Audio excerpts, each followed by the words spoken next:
শেষ হয়ে গেল জীবনটা, শেষ হয়ে গেল জীবনটা। কি হলো তোমার, কাঁদছিস কেন? টুম্পার, আমার গার্লফ্রেন্ড নেই রে ভাই। কাঁদিস না সত্যবান, ভালো হয়েছে। এটা ক্যারেক্টারলেস মেয়ে, তোকে এতদিন বলিনি। আমিও তোকে অনেকদিন নিয়ে ঘুরেছি। সৌরভ তো রেগুলার বাইকে করে নিয়ে ঘুরছে, আর স্বপন আছে না গুরু ভাই, তো হোটেলের মতো ঢুকছে আর বেরোচ্ছে, ঢুকছে আর বেরোচ্ছে। এই ভেবে ভাই আমিও বাড়িতে নিয়ে গেছিলাম, বাড়ি ফাঁকা ছিল। ভাই তারপরে? তারপরে আর কি ভাই, যেই ঘরে ঢুকলাম, কোন সুয়ারের বাচ্চা দুটো ক্লাবের ছেলে দেখে পুরো ক্লাবের ছেলেকে নিয়ে চলেছে টুম্পার সাথে আমার বিয়ে দিয়ে দিয়েছে রে ভাই।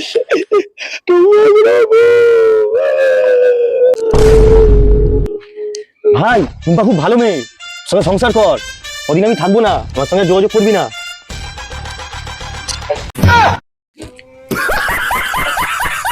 সুয়ারের বাচ্চা।